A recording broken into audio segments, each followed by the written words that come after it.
उमर अयूब साहब किस सिस्टम के बेनिफिशियरी हैं, किस दादे के पोते हैं कि रोज खड़े होके यहाँ पे मुनाफकत करते हैं, किरदार कुशी करते हैं, इदारों की बात करते हैं। शर्म आनी चाहिए। जिस इदारे ने उमर अयूब को इस काबिल किया कि वो हाउस में खड़ा होकर तकरीर कर सके, उसी इदारे को बात करता है। इसको शर्म नहीं आती, इसको कोई हया नहीं है, इसको पता नहीं है मैं किस इदारे की बात कर रहा हूं। माइक खोले। जनाब डिप्टी स्पीकर, इससे पहले कि मैं मोहतरमा शैला रजा साहिबा के सवाल की जवाब की तरफ आऊं, आज जो इस हाउस में हंगामा बर्पा किया गया, उन्होंने लिया ना पॉइंट ऑफ ऑर्डर, मैंने तो नहीं लिया।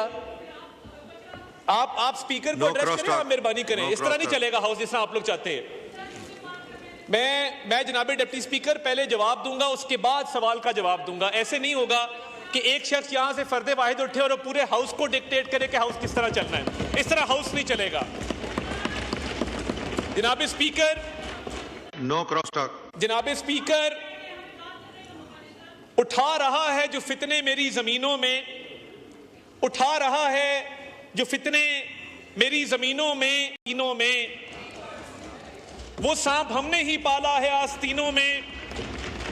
कहीं से जहर का तरियाक ढूंढना होगा, कहीं से जहर का तरियाक ढूंढना होगा जो फैलता ही चला जा रहा है सीनों में। कसूरवार समझता नहीं कोई खुद को, कसूरवार समझता नहीं कोई खुद को, छिड़ी हुई है लड़ाई मुनाफिकीनों में। जनाब डिप्टी स्पीकर, आज जहां पे बहुत प्रचार किया गया, बहुत तकरीर की गई ऑनरेबल लीडर ऑफ ऑपोजिशन की तरफ से, ये जो डेथ टोल है अलेजिडली, ये डेथ टोल है या कोई पंखा है जो चल रहा है जिसमें कभी 1600 बंदे मर जाते हैं, कभी 1200 मर जाते हैं, कभी 400 मर जाते हैं, कभी 200 मर जाते हैं, आज मौसूफ 13 पे आके टिके हैं। तो मैं ये आपको बताना चाहता हूं कि क्या इनके झूठ को मान लिया जाए कि आपस में बदस्तों गिरेबान हैं, दूसरे के गिरेबान पकड़े हुए हैं। गौहर अली खान का गिरेबान अलीमा खान ने पकड़ा कि तुमने 12 अमवात क्यों कही, तुम 1200 पे क्यों नहीं आए। मीडिया पे फैलाते हैं, सड़क को लाल लथपथ दिखाते हैं खून में। मुल्क से बाहर बैठे इनके नुमाइंदे जो पैसे लेते हैं गैर मुल्की एजेंटों से, वो पूरी दुनिया में घूम रहे हैं कि जी पाकिस्तान में मैसेकर हो गया, इस्लामाबाद मैसेकर, मिसिंग पर्संस का प्रचार करते हैं। मुझे बताएं, इन्होंने कोई दरखास्त दी है मिसिंग पर्संस के हवाले से किसी मिनिस्ट्री को, इंटीरियर को या लॉ को? क्या आजम नजीर तारड़ साहब ने अभी जो एक ओवरऑल हाई कोर्ट की डायरेक्शन पे मिसिंग पर्संस पे मीटिंग की, एक भी नाम उमर अयूब साहब ने लिया? उमर अयूब साहब किस सिस्टम के बेनिफिशियरी हैं, किस दादे के पोते हैं कि रोज खड़े होके यहाँ पे मुनाफकत करते हैं, किरदार कुशी करते हैं, इदारों की बात करते हैं? शर्म आनी चाहिए।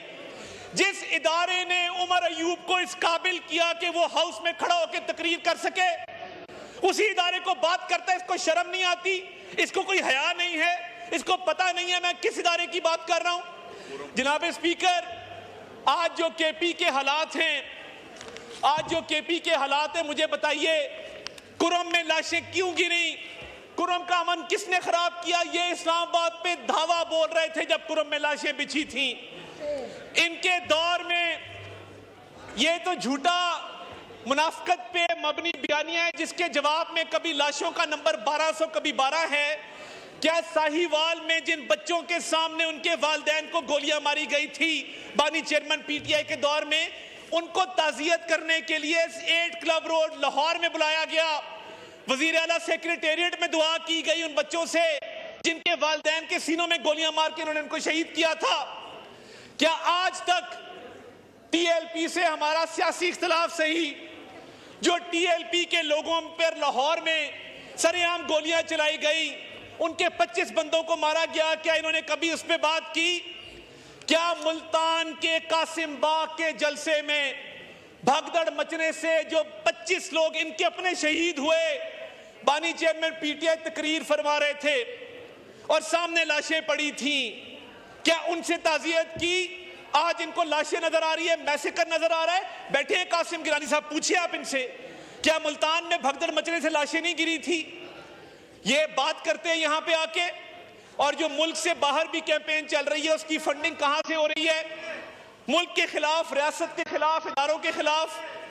आज बहुत अफसोस हुआ कि अपनी बात करके चल दिए और उसके बाद अगलों की बात करने का क्या हक नहीं है? क्या इनमें इतना हौसला नहीं है कि ये बात सुन सकें? जनाब डिप्टी स्पीकर, ये वो लोग हैं जो बंद दरवाजों के पीछे आके बिल्कुल ठीक का ख्वाजा साहब ने। एक मिनट मिनिस्टर साहब, बहुत सारे सवालात रहते हैं ऑनरेबल मेंबर्स के। सिर्फ मैं ऊ पे करना चाहता हूं, अगर आप इजाजत देंगे। नहीं, आप I will move to next question then please. जी माइक खोलें। वॉकआउट कर जाऊंगा सर, आप माइक बंद कर दें, मैं वॉकआउट कर जाऊंगा सर। सर बात यह है कि आज यहां से ऊ किया गया। काश 9 मई को ऊ किया होता और शहीदों की यादगारों को मस्मार ना किया होता। काश 26 नवंबर को भी सवाल का जवाब किया देना। होता। तार साहब, आप इतने सीनियर, देखें ये माइक खोलें, माइक खोलें। आखिरी बात जनाबे डिप्टी स्पीकर, जापान में जो जिन लोगों ने ऊ किया था वो काम भी साथ कर रहे थे। खाली ऊ से काम नहीं बनता, साथ काम भी करना पड़ता है। ऑनरेबल शैला रजा साहिबा ने जो सवाल किया, देखिए अभी फिलहाल पेमरा के पास जो एग्जिस्टिंग लॉ के तहत और रेगुलेशंस के तहत जो इख्तियार है, उसके तहत नोटिस जारी किए जाते हैं, मगर प्री सेंसरशिप का कोई सिस्टम राइज नहीं है मुल्क के अंदर। और ना ही सेंसरशिप के हवाले से कोई हिदायत जारी की जाती है कि क्या कंटेंट ऑन एयर जाना है, क्या नहीं जाना। ये बात दुरुस्त है कि तमाम चैनल्स के लाइसेंसेस और उनकी रिन्यूअल ये पेमरा के पास है, मगर कंटेंट के हवाले से, पब्लिक सर्विस मैसेजिंग के हवाले से उनको एक जनरल गाइडलाइन इशू की जाती है।